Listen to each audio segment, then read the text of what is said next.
Jai Hind students, this video for class 9 lesson number 3, a movement towards a new world. In this video we will study the organs of the United Nations.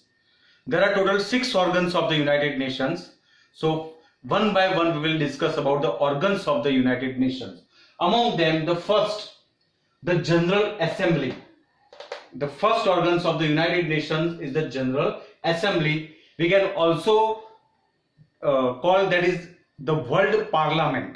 जैसे हमारे देश की parliament है दिल्ली के अंदर, भारत देश की संसद दिल्ली के अंदर है, ऐसे दुनिया की संसद हम जिसको बोलते हैं world parliament, that is the General assembly of the United Nations. And every Nations of the world, every nation, the member nations of the world United Nations can send maximum their 5 representatives. जैसे हम हमारे parliament में जैसे MP भेजते हैं पूरे देश के अंदर इलेक्शन करवा के, ऐसे हमारे देश से जो मेंबर देश है यूनाइटेड नेशंस के, वो हर एक Nations can send the 5 that is a representative in the United Nations. But during the election मतलब कोई भी प्रपोजल के ऊपर सब नेशंस का अगर राय मांगा जाए, वोटिंग जब आता है कि इंटरनेशनल लेवल का कोई डिस्प्यूट है तो इंटरनेशनल लेवल का कोई भी अगर प्रपोजल है उसके अंदर जब नेशंस का वोटिंग होता है, सो दैट इज द, ये सारे जो 5 रिप्रेजेंटेटिव है वो सब वोट नहीं करेंगे. At the election time it's 1 vote for every nation. हर एक नेशन 1 वोट दे सकता है.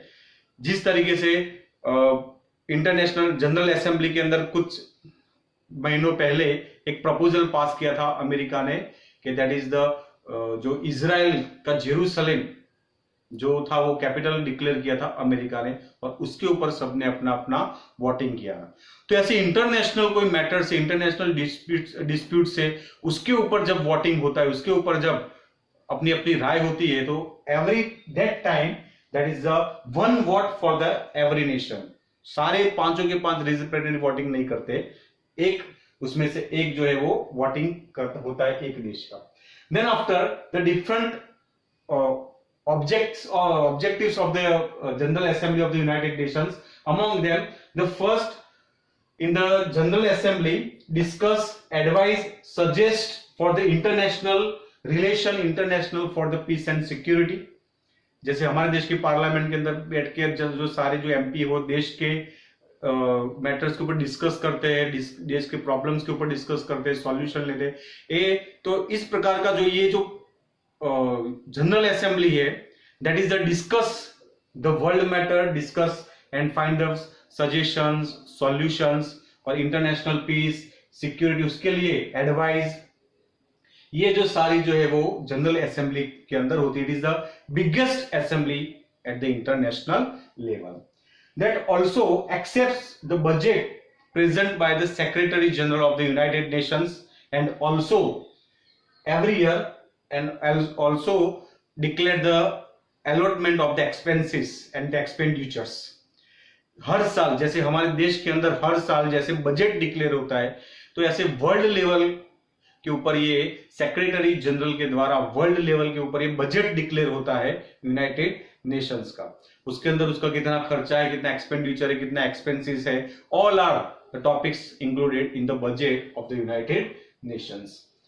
Third, attempts to find the solution of the economically problems of the every nations regarding about the human rights, disarmament process.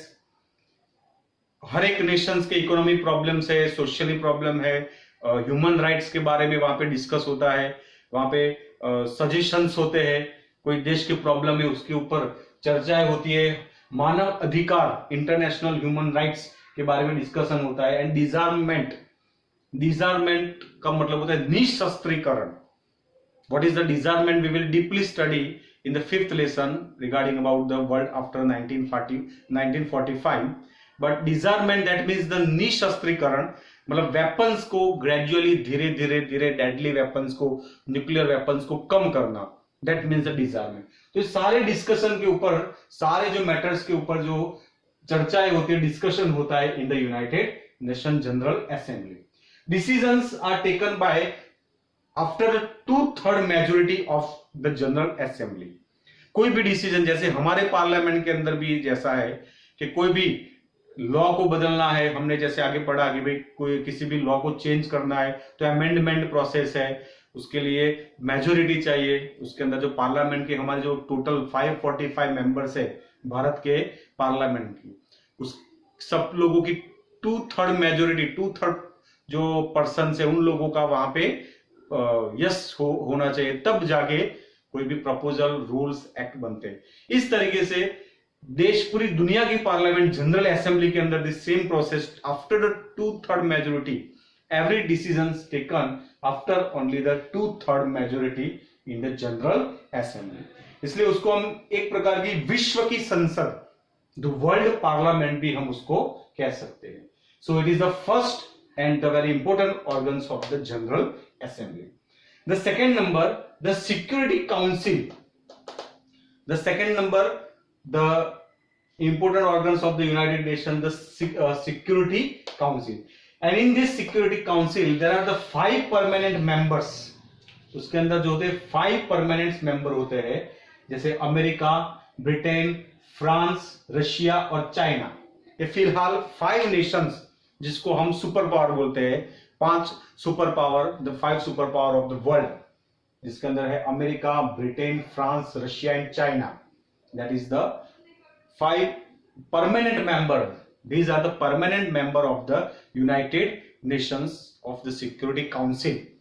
Total there are the 15 members, total 15 nation member होते हैं। उसके अंदर जो 10 member होते हैं, 10 Nations, that is not permanent member.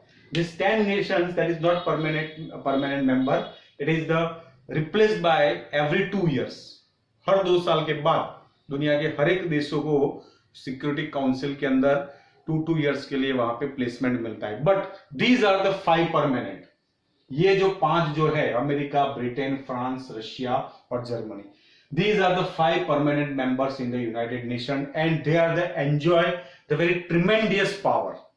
इसलिए world के अंदर ये 5 देशों की सब लोग सुनते हैं, ये 5 देशों का साथ सब लोग चाहते हैं। ये 5 देश जो बोलते हैं उसका बहुत ही वैल्यू होता है in all over the world, because of they are the 5 permanent members and they have also possesses the veto power. उनके पास वीटो पावर है, जो आपने 8th स्टैंडर्ड में भी आई थिंक आपने पढ़ा होगा। It is the veto power. And veto power that means right to deny. Veto power का मतलब होता है कि ना बोलने का अधिकार उनको प्राप्त है। If any proposal comes in the United Nations and among the 5 nations any one nation rejected that proposal, denied that proposal, that means that proposal will not accept as the international level। कि 5 में से किसी एक ने भी ना बोल दिया कि भाई ये प्रपोजल, ये मैटर है, वो नहीं हो सकता, उसने रिजेक्ट कर दिया, दैट मीन्स वो प्रपोजल रिजेक्ट। ऐसा नहीं भी 5 में से 3 यस और 2 मेजोरिटीज में नहीं, 5 में से अगर एक ने भी नो बोल दिया तो इंटरनेशनल लेवल पे वो प्रपोजल एक्सेप्ट होगा नहीं। उसको बोलते हैं वीटो पावर। और ये वीटो पावर मैक्सिमम यूज किया है रशिया ने, और रशिया ने जो वीटो पावर है वो हमारे फेवर में भी यूज किया हुआ है। कश्मीर प्रॉब्लम में जब चाइना और अमेरिका जब मिली भगत होगी, कश्मीर प्रॉब्लम को पाकिस्तान की फेवर में ले जाना चाहते थे, तब रशिया ने हमारी फेवर में वीटो पावर यूज किया है। और चाइना ने हमारे अगेंस्ट में वीटो पावर भी यूज किया है। जैसे एक टेररिस्ट था मसूद अजहर, उस टेररिस्ट को इंटरनेशनल टेररिस्ट हम डिक्लेयर करना चाहते थे, लेकिन चाइना ने अपना वीटो पावर यूज करके उसको, ये प्रपोजल को वो वहां पे डिनाई कर दिया। ऐसे बहुत बार चाइना ने हमारे अगेंस्ट में वीटो पावर यूज किया है। इंडिया को एनएसजी का मेंबरशिप मिली, एनएसजी मतलब nuclear supplier group, that is a different topic, लेकिन आपको एग्जांपल मिले इसकी वजह से थोड़ा आपको जानकारी जो आपकी थोड़ी बढ़े। So that's why nuclear supply group के अंदर इंडिया को वहां पे एक स्थान प्राप्त करने के लिए इंडिया ने अपना नॉमिनेशन करवाया, और वो नॉमिनेशन में these 4 nations are the accepted the India's in the group of the NSG nuclear supplier group, कि भारत भी न्यूक्लियर सप्लायर ग्रुप का मेंबर बन जाता। But the China has denied that proposal. China ने वापस अपना वहां पे वीटो पावर यूज करके, तो इस तरीके से चाइना ने हमारे अगेंस्ट में वीटो पावर यूज किया है और रशिया ने हमारे फेवर में वीटो पावर यूज किया है। तो सिक्योरिटी काउंसिल का जो ये जो स्थान है वो बहुत ही इंपॉर्टेंट रखता है in all over the world, कि भारत भी दावेदारी और अपना नॉमिनेशन करवा सकता है। अगर एनएसजी के अंदर हम मेंबर हो जाते तो हम बहुत करीब पहुंच जाते कि हम भी सिक्योरिटी काउंसिल के परमानेंट मेंबर बन सकते थे।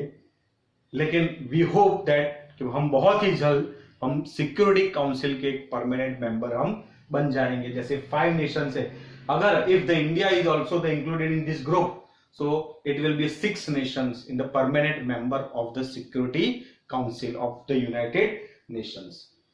तो ये 5 जो नेशंस है उनका पूरा वर्ल्ड के ऊपर बहुत ही कंट्रोल रहता है और वो वर्ल्ड के प्रॉब्लम्स भी क्रिएट करते हैं और उसका सॉल्यूशन भी फाइंड आउट करते हैं। So these are regarding about the Security Council and about the veto power. The next, the Economic and social council, the organs of the United Nation, जिसको हम शॉर्ट फॉर्म में eco socio भी बोलते हैं, that is the eco social council of the United Nation. In this group, in this organs, the 2/3 member, 2/3 retiring members of the United Nations that is elected for the 3 years।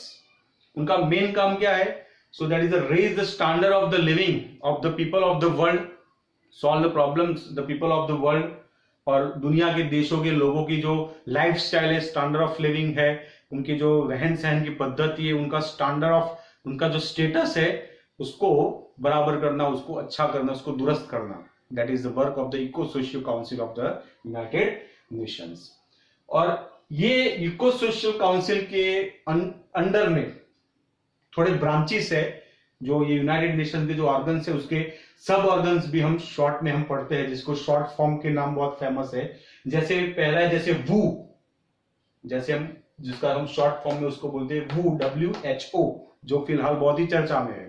World health organisation, जो जैसे हम पेपरों में अभी सुर्खियों के अंदर ये वू जो है वो कोरोना के बाद बहुत ही ये चर्चा में आया हुआ है।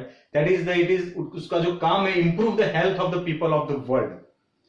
जैसे अभी फिलहाल में पढ़ा कि भाई दुनिया के अंदर किसी डिजीज को एपिडेमिक्स डिक्लेयर करना, महामारी घोषित करना, लोगों की हेल्थ के ऊपर सारे जो डेटाज है उसको डेटाज रखना, हेल्थ प्रॉब्लम के बारे में दुनिया को बताना, उसके सॉल्यूशन के बारे में बताना, उसकी गाइडलाइन तय करना, क्या करना चाहिए क्या नहीं करना चाहिए, वो सारा सब कुछ डिक्लेयर करता है इंटरनेशनल लेवल पे वू। और उसके जो मेंबर्स है यूनाइटेड नेशंस के, उसको वो गाइडलाइन जो है वो फॉलो करनी होती है। So that is the guideline is the given by the वू in the different types of the epidemics, and that means in short the वू is the works for the improvement of the health of the people of the world। दूसरा उसका एक branch है eco socio का, दूसरा एक branch है that is the IMF, that full form होता है उसका इंटरनेशनल मॉनिटरी फंड। यहां पे ये वर्ड है monetary, that means the establishment for the financial stability of the world. Financial stability, international Monetary Fund, जिसकी एक ब्रांच है वर्ल्ड बैंक, जिसके बारे में आप लोग जानते होंगे। भाई पैसों का जो काम है फाइनेंशियली, के जो मिडिल पुअर कंट्री है या तो जो डेवलपिंग नेशंस है उनको लोन देना, उनको फाइनेंशियली हेल्प करना, उसको गाइडलाइन करना, तो ये जो सारा काम है फाइनेंशियली मैटर्स जो है वर्ल्ड लेवल का, वो एस्टैब्लिशमेंट करता है IMF, इंटरनेशनल मॉनिटरी फंड, जिसकी ब्रांच है वर्ल्ड बैंक। नेक्स्ट एक दूसरी ब्रांच है that is the FAO, Food and Agriculture Organization. FAO full form है फूड एंड एग्रीकल्चर ऑर्गेनाइजेशन, जिसका काम है works for the improvement of the agriculture. नाम के ऊपर से पता चल जाता है Food and Agriculture Organization, improvement of the agriculture. ये फार्मर्स को कौन से सीड से इंप्रूव सीड यूज करने चाहिए, गाइडलाइंस एग्रीकल्चर के लिए, फार्मर्स के लिए, एग्रीगेरियन कंट्री के लिए, और ये सारी जो इंफॉर्मेशन है उसके ऊपर वर्क करता है FAO, Food and Agriculture Organization. दूसरा एक ऑर्गेनाइजेशन है that is ILO, International Labour Organization. ILO, International Labour Organization, works for the rights and the justice of to the labourers of the world. दुनिया के जितने भी labourers है उनके हक के ऊपर उनको न्याय दिलाने के लिए एक इंटरनेशनल लेवल पे ऑर्गेनाइजेशन है ILO। दूसरा एक ऑर्गेनाइजेशन है UNICEF, United Nations international children emergency fund, that is the UNICEF, works for the children welfare activities, improvement of the children activities, improvement of the children activities, कि दुनिया के जो बच्चे हैं उनको किस तरीके से ब्रॉटअप करना चाहिए, उसको कैसा केयर करना चाहिए, उसके लिए क्या फूड होना चाहिए, मिल्क प्रोडक्ट्स जो है वो उसके लिए डिसाइड करते हैं वो लोग। यूनिसेफ दुनिया के जो बच्चे हैं उनको लेबर मतलब ban on the labour activity, ये सारी जो गाइडलाइन है और ये सारा जो डेटा है वो रखते हैं यूनिसेफ के लोग। मतलब that is the separate organs for the world, the children of the world, दुनिया के सारे देश, ऐसा नहीं कि भाई पर्टिकुलर कोई कंट्री के ही बच्चे, all the children of all over the world, उसके वेलफेयर के लिए ये काम करते हैं यूनिसेफ। और फिर एक दूसरी ब्रांच है that is UNESCO, United Nation Educational Scientific and Culture Organization. यहां पे 3 वर्ड के ऊपर फोकस किया गया है, एजुकेशन, साइंस एंड कल्चर। तो इसका एक ऑर्गेनाइजेशन है वर्ल्ड लेवल पे, उसको हम बोलते हैं यूनेस्को। तो उसका काम है improve the cooperation of the different Nations. ये 3 जो वर्ड है, education, science, scientific and culture, तो ये अगर आपस में देशों के अंदर एक प्रकार का कोऑर्डिनेशन रहेगा तो डिस्प्यूट्स कम होंगे। किसी के साथ अगर आपका कल्चर रिलेशन अगर आपको अच्छा होगा तो उसके साथ आपका जो है वो इतना डिस्प्यूट्स नहीं होंगे। तो दुनिया के अंदर इन देशों का कोऑर्डिनेशन करवाना, ऐसी एक्टिविटी करवाना, उनके अंदर इंप्रूवमेंट लाना, साइंस के रिलेटेड हो, एजुकेशन के रिलेटेड हो, या तो फिर कल्चर रिलेटेड एक्टिविटीज हो, ऐसे एक्टिविटीज करके एक दूसरे नेशंस को क्लोज लाना, नजदीक लाना, जिसकी वजह से जो डिस्प्यूट्स ना हो और उनके अंदर कोई कॉन्फ्लिक्ट ना हो। That is the of the UNESCO branch of the United Nations. So these are the sub branch of the eco socio branch, economical and social council. The next, the organs of the trusteeship council.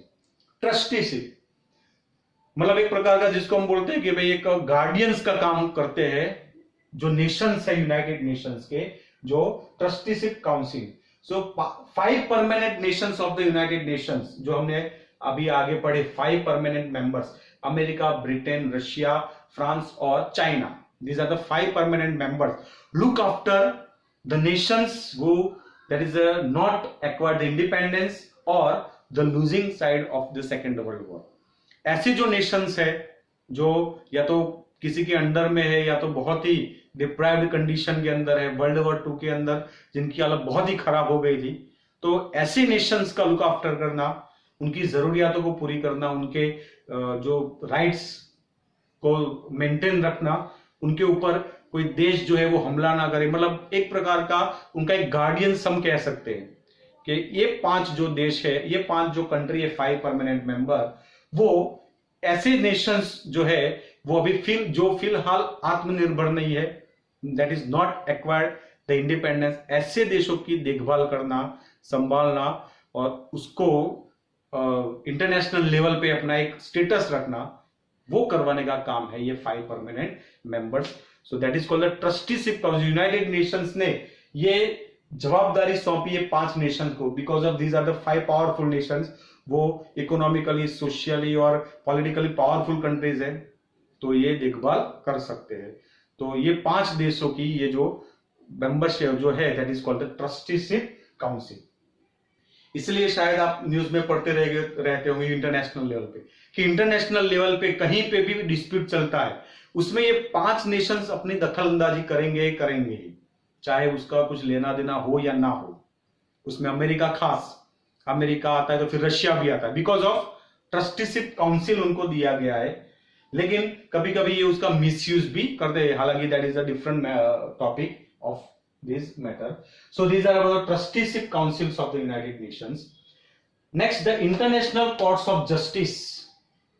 International Court of Justice, ICJ भी उसको हम कहते हैं, international court.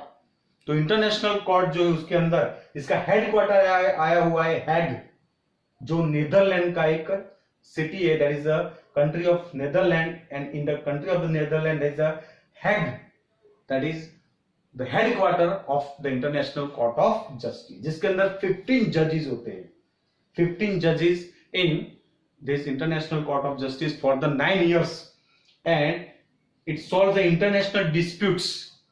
जैसे हम judiciary system में हम पढ़ेंगे कि जैसे देश के अंदर हाई कोर्ट होता है, हाई कोर्ट का काम है कि डिस्प्यूट्स को सॉल्व करना। हमारे देश की अगर बात करें तो सुप्रीम कोर्ट का काम है कि जैसे दो स्टेट्स है, जैसे गुजरात और महाराष्ट्र, उनके बीच में डिस्प्यूट हुआ तो वो केस जाएगा सुप्रीम कोर्ट के अंदर। लेकिन दो कंट्री के बीच में कोई डिस्प्यूट्स हुआ, that is the disputes between the two nations, तो ना तो पाकिस्तान, फॉर एग्जांपल इंडिया और पाकिस्तान के डिस्प्यूट्स हुआ तो वो ना तो पाकिस्तान की सुप्रीम कोर्ट में सॉल्व होगा, ना तो वो इंडिया की सुप्रीम कोर्ट में सॉल्व होगा, वो केस जाएगा international Court of Justice. For example Kulbhushan Jadhav case, आपने ये केस न्यूज के अंदर आपने देखा होगा भी, कुलभूषण जाधव के ऊपर हमारा जो एक इंडियन है उसके ऊपर पाकिस्तान में वो पकड़ा गया और उसके ऊपर चार्जेस लगाए गए हैं और उसको अभी जेल के अंदर बंद करके पाकिस्तान के गवर्नमेंट ने और वहां के जुडिशरी सिस्टम इसको फांसी की सजा सुनाई, और हमने वो इंटरनेशनल कोर्ट ऑफ जस्टिस में जाकर उसके ऊपर हमने मुकदमा किया और उसके ऊपर हमने स्टे लगा दिया, जो फांसी की सजा सुनाई थी वो। तो ये जो डिस्प्यूट्स है, the disputes between the two nations, तो वो केसेस जाते हैं इंटरनेशनल कोर्ट ऑफ जस्टिस के अंदर, और that is the last branch of the organs of the United Nations, that is the secretariat, the official office of the United Nations is called the secretary office of the United Nations।